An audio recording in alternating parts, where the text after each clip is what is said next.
Сәлеметсіздер ме, құрметті әріптестер. Абай Құнанбаевтың 75 жылдығына орай аграрлық бөлімшесінің эстафетасын есептеу техникасы және бағдарлама қамтамасыздандыру бөлімшесі қабыл алды. Абай Құнанбаевтың 29-шы қара сөзі. Қазақ мақалдарының ішінде іске татырлығы іске татмақ түгілі не құдайшылыққа, не адамшылыққа жарамайтын да бар. Әуелі жарлы болсаң арлы болма дейді. Ар кеткен соң тірі жүргенің құрысын. Ал егер жалға жүргеніңде жаныңды қинап, адал еңбекпен мал тап деген сөз болса, бұл ар кететұғын іс емес. Тыныш жатып, көзін сатып, біреуге тілгендей жан қарманып, адал еңбекпен мал тапса, бұл нағыз арлы адамның ісі. Қалауын тапса, қарқанады. Сұрауын тапса, адам баласын бермейтіні жоқ деген нағыз Құдай ұрған сөз осы шығар. Қалауын табамын деп, сұрауын табамын деп жүріп, қорлықпен өмір сүргенше малды не жерден, не маңдай терден сұрау керек. Атың шықпаса жер өрте дейді. Жерді өртеп шығарған атыңның несі мұрат? 100 күн атам болғанша бір күн бура бол дейді. Тәңірге жазып, міндей, түспей, диуаналықпенен бір күн бура болып өмір сүрген неге жетпек? Алтын көрсе, періште жолдан таяды.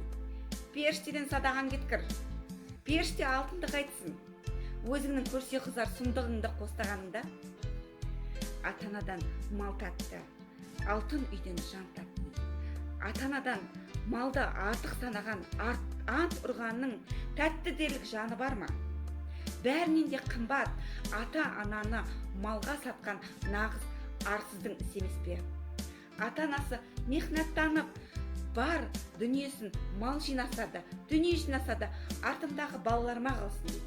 Ал сол ата-ананы малға айырбастаған нағыз Құдайға дұшпандық емес пе? Осындай білместікпен айтылған сөзден ағайын сақ болайық. Абай 31-ші қара сөз. Естіген нәрсені ұмытпастыққа 4 түрлі себеп бар. Әуелі көкірегі байлаулы берік болмақ керек. Екінші, сол нәрсені естігенде, я көргенде ғибратлану керек. Көңілденіп, тұшынып, ынтамен ұғу керек. Үшінші, сол нәрсені ішінен бірнеше уақыт қайтарып ойланып, көңілге бекіту керек. Төртінші, ой кеселдерінен қашық болу керек. Егер кез болып қалса, салынбау керек. Ой кеселдері, уайымсыз, салғырттық, ойыншы күлкішілдік, я бір нәрсеге салыну, я бір нәрсеге құмарлық пайда болу секілді. Бұл 4 нәрсе күллі ақыл мен ғылымды тоздыратығын нәрселер. Абай Құнанбаевтың 36-шы қара сөзі. Пайғамбарымыз саллаллаху алейхи уассалам хадис шәрифінде былай депті: кімнің ұяты жоқ болса, оның иманы да жоқ. Осыған орай қазақта бір айтылған мақал бар: ұят кімде болса, иман сонда. Демек, бұдан шығатын қорытынды, ұят өзі иманның бір мүшесі екен. Олай болса білмек керек, ұят деген не өзі? Ұят бұл адамның өз бойындағы адамшылдығы. Бір кісі бар, өзгенің ісі үшін өзі ұялады. Енді бір кісілер бар, өзінің ұятты тірлігі үшін қатты қиналады. Тілге сөзде түспейді, көңілге ойда түспейді. Көзінің жасын сүртпек түгілі, мұрнының суын сүртуге шамасы да келмейді. Өзгенің бетіне қарамақ түгіл, өзінің жан-жағындағы адамдарды көзі көрмей қатты қиналады. Яғни бұл кісі өзінің ұятты тірлігі үшін қатты қынжылады. Осы күндері көріп жүрген менің адамдарым ұялмайды да, қызармайды да. Пәленшеде жүр ғой, түленшеде жүр ғой, пәлен істеген, түлен істеген. Менің клоның қасына не дейсің? дейді. Ұялтайын десең, жап-жайып отырып, дауласып, дауын айтып отырады. Мұндай кісіні ұялған дейміз бе? Ұялмаған дейміз бе? Ұялған дейін десең анау, ұялмаған дейін десең хадис анау. Жақсылардың айтқан сөзі анау. Мұндай кісілердің иманы бар дейміз бе? Жоқ дейміз бе? Абай дана, Абай дара қазақта. Абай Құнанбайұлының 4-ші қара сөзі. Әрбір байқаған адам білсе керек, күлкі өзі бір мастық екенін. әрбір мас кісіден ғафил көп өтетұғынын да, әрбір мастың сөйлеген кезінде бас ауыртатұғынын. Бұлай болғанда, күлкіге салынған кісі не шаруадан, не ақылдан, не бір ұят келерлік істен құр ғафил көп өткізіп отырса керек. Осындай ғафилдік көп өткізіп, өлмеген кісінің не дүниеде, не ақыретте басы бір ауырмай қалмаса керек. Әрбір уайым қайғы ойлағыш кісі не дүние шаруасына, не ақырет шаруасына өзгеден жинақырақ болса керек. Әрбір жинақылықтың түбі кәніш болса керек. Енді олай болғанда, үнемі уайым қайғыменен жүре аламыз ба? Үнемі күлмей жүруге жан шыдай ма екен? Жоқ. Мен үнемі уайым қайғымен бол демеймін. Уайым қайғысыздығыңа уайым қайғы қылдағы, сол уайым қайғысыздықтан құтыларлық орында харекет табу керек, һәм қылу керек. Әрбір орында харекет өзі де уайым қайғыны азайтады. Орынсыз күлкіменен азайтпа, орынды харекетпен азайт. Шығар есігін таба алмай, уайым қайғының ішіне кіріп алып, қамалып қалмақ. Ол өзі де бір антұрғандық. Және әрбір жаман кісінің қылығына күлсең, оған рахаттанып күлме, ыза болғаныңнан күл. Ызалы күлкі өзі де қайғы. Ондай күлкіге үнемі өзің де салынбассың. Әрбір жақсы адамның жақсылық тапқанына рахаттанып күлсең. Оның жақсылықты жақсылығынан тапқандығын ғибрат көріп күл. Әрбір ғибрат алмақтың өзі де мастыққа жібермей, уақытымен тоқтатады. Көп күлкінің бәрінде мақтағаным жоқ. Оның ішінде бір күлкі бар-ау. Құдай жаратқан орныменен, іштен, көкіректен, жүректен келмейді. Қолдан жасап сыртыменен бет аузын түзеп, бай-бай күлкінің әнін сәндеп, әдемішілік үшін күлетін бояма күлкі. Адам баласы жылап туады, кейіп өледі.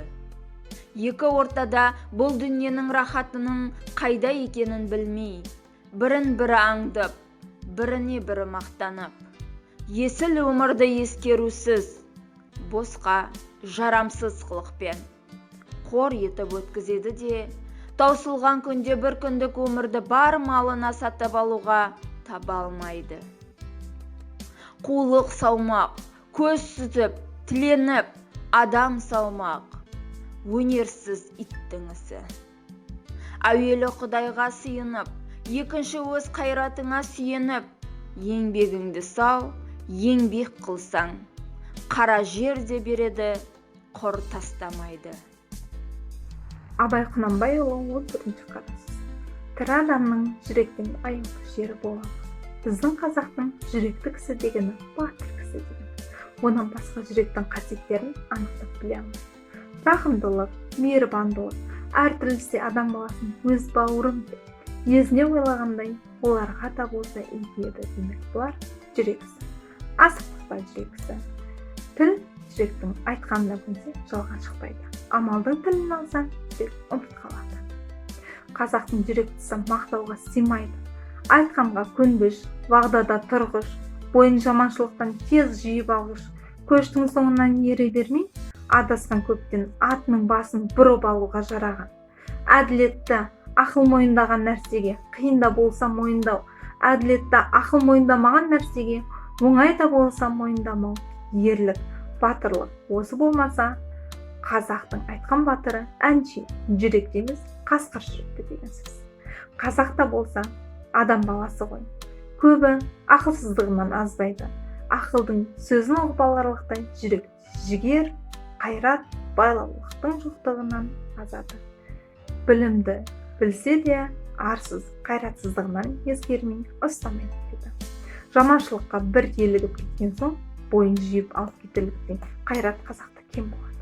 Осы жұрттың көбінің айтып жүрген мықты жігіт, ер жігіт, пысық жігіт деп ат қойып жүрген кісілерінің бәрі пәлеге, жаманшылыққа еліртпек үшін бірін-бірі айда батырлап қыздырып алады да артынан ойлатпай азғыратылған сөздері әйтпесе құдайға терістіктен не ар мен ұятқа терістіктен сілкініп бойын жиып ала алмаған кісі үнемі жаманшылыққа мақтанға салынып өз бойын бір тексермей кеткен кісі тәуір жігіт түгіл әуелі адам ба өзі. Абай Құнанбаевтың 6-шы қара сөзі. Қазақтың бір мақалы өнер алды бірлік, ырыс алды тірлік дейді. Қазақ ойлайды, бірлік, ат ортақ, ас ортақ, киім ортақ, дәулет ортақ болса екен дейді. Олай болғанда байлықтан не пайда, кедейліктен не залал? Ағайын құрмай мал іздеп не керек? Жоқ, бірлік ақылға бірлік, малға бірлік емес. Малыңды беріп отырсаң, атасы басқа, діні басқа, күні басқаларда жалданып бірлік қылады. Бірлік малға сатылса, антұрғандықтың басы осы. Ағайын алмай бірлік қылса керек, сонда ғана несібесін Құдайдан тілейді. Әйтпесе Құдайдан тілемейді, шаруа іздемейді. Бірінен бірі пәле іздейді. Не түсін, не ажарын бұлдап, не болмаса пәле салып, қорғалатып, әйтеуір бірін бірі алдаудың амалын іздеседі. Мұның қай жерінен бірлік шықты? Ырыс алды тірлік дейді. Ол қай тірлік? Ол осы жан кеудеден шықпағандық па? Ондай тірлік итте де бар. Ондай тірлікті қымбат көріп бұлданған адам өлімді жау, ақыретті дұшпан санайды. Жанын қорғалатып, жаудан қашып, қорқақ атанып, еңбек қылудан, қызмет қылудан қашып, еріншек атанып, ез атанып, дүниеде әлгі айтылған ырысқа дұшпан болады. Ол айтқан тірлік ол емес. Көкірегі, көңілі тірі болса, соны айтады.